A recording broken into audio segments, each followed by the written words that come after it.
Assalamualaikum warahmatullahi wabarakatuh. Alhamdulillah wassalatu wassalamu ala Rasulillah nabiyina wa sayyidina Muhammad bin Abdullah wa ala alihi wa sahbihi wa man walah wa ba'd.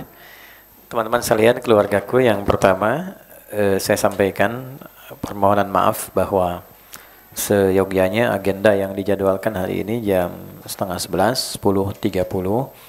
Saya sudah menata sebaik mungkin tadi, menyiapkan waktu yang sesuai. Dari Tanah Kusir jam 10 mau berangkat ke sini. Biasanya saya berpatokan pada jam dinding yang tertempel. Saya baru menyadari begitu saya lihat jam saya, ternyata jam dinding itu sudah menemui ajalnya. Jadi jam 9 terus, saya datang jam 9, kenapa jam 9 terus? Saya baru sadar ternyata sudah 10:30. Jadi dari sana 10:30, dilihat 40 menit, tapi saat berjalan alhamdulillah Allah kasih kemudahan 19 menit bisa sampai di sini. Lebih dari itu, saya penting mengawali supaya menggugurkan dulu apa yang mungkin diduga keliru, supaya nanti tidak menjadi berat saat pulang kembali pada Allah Subhanahu wa taala. Kemudian selanjutnya, teman-teman sekalian, hari ini saya ingin memberikan pesan yang kuat dulu. Dalam bahasa Arab, pesan kuat mendalam itu disebut dengan tausiyah. Wassa, ini kan? Atau ausa, yusi juga bisa. Jadi asalnya wasiat itu asalnya bukan pesan orang yang akan meninggal. Itu asalnya. Asalnya itu pesan kuat yang menyentuh dan dalam. Mengapa orang yang diduga akan menemui ajalnya kemudian berwasiat? Karena saat seseorang di ujung kehidupannya itu, kalimat-kalimatnya akan lebih menyentuh dan terasa dalam dibandingkan saat sehatnya.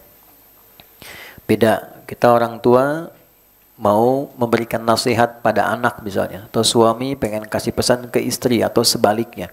Dalam keadaan normal begini, walaupun pesannya singkat, padat, rasanya masih biasa. Tapi ada kondisi-kondisi yang mungkin sedang sakit, ya, mungkin jiwanya sedang terancam dalam kondisi tertentu, maka pesannya akan terasa lebih kuat. Nah, karena pada awalnya wasiat itu pesan netral. Dan Allah memberikan pesan yang kuat kepada setiap insan beriman untuk saling memberi pesan yang kuat, yang mendalam. Itu ditemukan kandungannya di Al-Quran surah ke-103. Di antara surah paling favorit bagi muslim masa kini selain Al-Ikhlas, itu surat Al-Asr. Karena pendek kan ya. Wal 'asr innal insana lafi khusr illa alladhina amanu wa 'amilus shalihat. Setelah itu wattawasaw. Tawasa wazannya tafa'ala, itu saling memberi wasiat. Jadi kalau saling harus ada dua pihak atau lebih. Suami memberi pesan kuat pada istri, demikian sebaliknya. Jadi kalau ingin ngasih pesan, bukan sekedar memberi pesan, tapi bagaimana pesan itu membawa satu makna yang kuat sehingga menyentuh kepada jiwa. Itu poinnya. Itulah wasiat. Demikian anak kepada adik atau kakaknya, orang tua kepada anak. Demikian kita sebagai teman, berkeluarga, berkehidupan. Watawassaw bil haqq, menyampaikan sesuatu yang benar, mutlak benarnya. Jadi ada sidqun, ada haqqun, itu berbeda. Sidqun itu kebenaran yang kadang nilainya masih relatif. Menurut si A ini benar, menurut si B itu belum ideal. Menurut si A ini yang bagus, menurut si B belum tentu. Istri tanya pada suami kan, mau berangkat ke pengajian. Ayah, ini jilbabnya yang mana ya yang bagus? Yang biru atau yang putih? Kata suami, kayaknya putih bagus deh mah. Ah, kayaknya biru juga bagus deh. Ya. Nanya tapi sudah punya jawaban. Gitu. Begitu dipakai coklat, ya. Itu nggak apa-apa gitu. Itu nggak apa-apa. Nah, itu namanya kebenaran relatif. Kadang menggunakan kata sidqun, ma yahtamilu sidqa wal kadzib, di balaghah begitu. Nah, kalau yang sudah mutlak kebenarannya dan pasti benar, nggak bisa ditolak, itu hak namanya. Hak. Makanya seluruh kebenaran yang melekat pada Allah itu selalu disebut dengan hak. Al-Baqarah misalnya ayat 147, Al-haqqu min rabbika wa la takunanna minal mumtarin. Al-haqqu min rabbika wa la takunanna minal mumtarin. Yang hak itu pasti bersumber dari Tuhanmu. Semua yang bersumber dari Allah itu kebenaran mutlak.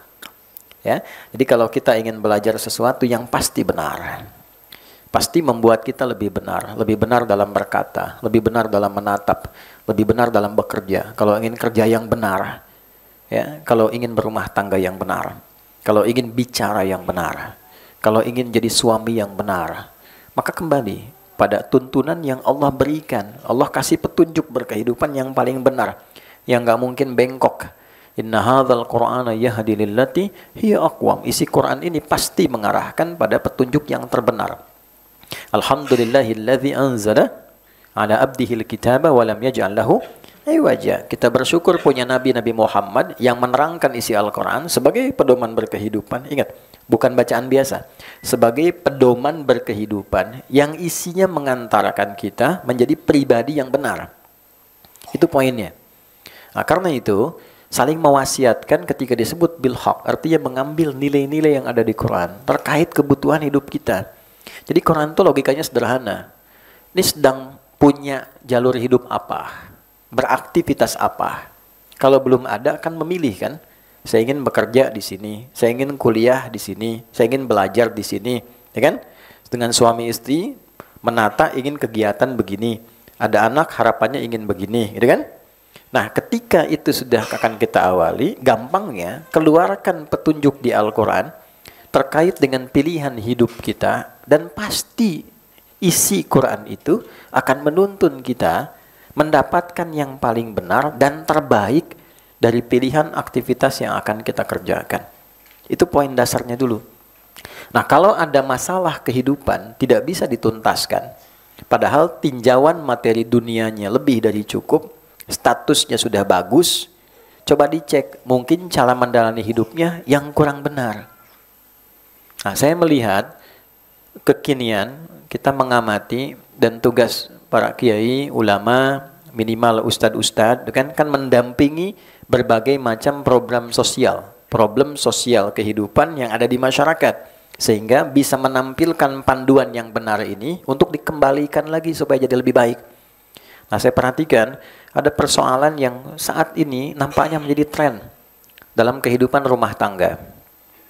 Nah, sampai satu kali di bulan yang lalu terutama ada beberapa sesi kami diminta menjadi saksi pernikahan sekaligus memberikan tausiah.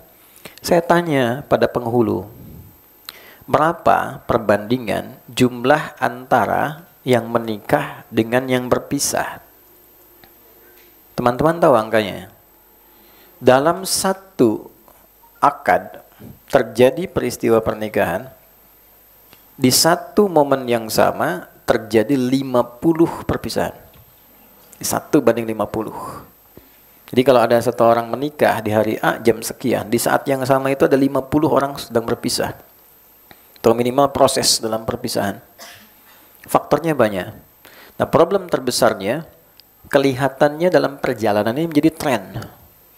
Nah, ini yang harus dikembalikan pada petunjuk yang benar. Sebetulnya niat berumah tangganya mau seperti apa? Itu dulu. Lalu menatanya mau bagaimana? Apa yang mau dicapai? Apa yang mau diharapkan? Apa tujuan berumah tangga itu? Apalagi ingat, kita selain dihisab, profesi yang melekat pada kita pun ikut dihisab juga. Sebagai hamba kita dihisab dengan status standar. Sholat enggak? Ya kan? Ketuhanannya bagaimana? Itu standar loh. Ketika kita mengatakan saya bertuhan Allah kan butuh pembuktian. Pembuktiannya apa? Maka turun Quran surat Thaha itu, surah 20 ayat 14. Innani anallahu la ilaha illa ana. Itu baru syahadat. Sungguh aku tetapkan, aku tegaskan, akulah satu-satunya Tuhan yang layak dipertuhankan dan disembah. Kalau engkau memutuskan untuk menuhankanku dan menyembahku, fa'budni, maka buktikan kebertuhananmu dengan menyembahku. Bagaimana caranya? Wa aqimis sholata li dzikri, maka tunaikan salat sebagai pembuktian engkau bertuhan. Jadi salat itu bukan hanya ibadah. Salat itu konfirmasi bahwa kita bertuhan. Makanya Nabi pernah komen. Kalau Nabi komen tuh kita langsung like and subscribe aja, paling gampang ya. Ya, al-farqu bainal mu'min wal kafir tarku salat. Ciri beda antara orang beriman dengan yang belum punya iman itu lihat salatnya. Jadi walaupun mengklaim bahwa saya beriman misalnya, tapi tidak menunaikan sholat. Nah, itu keberimanannya belum bisa dibuktikan, belum bisa dikonfirmasi. Ya, konfirmasi kita bertuhan itu kan bentuknya ibadah. Teman kita yang non-Islam bertuhan kan, pada yang lain. Buktinya apa? Pada ibadahnya kan. Jadi kalau ada orang beragama tidak beribadah, maka cacat konsep keberagamaannya. Kalau ingin lihat beragama yang benar, tinggal dilihat strukturnya, logikanya, kebenarannya, nanti dicek. Karena itu kita bangga karena Islam itu keren. Di mana kerennya Islam? Karena selalu men-challenge, selalu menantang untuk membuktikan kebenarannya. Kita punya Tuhan Allah, terus nguji.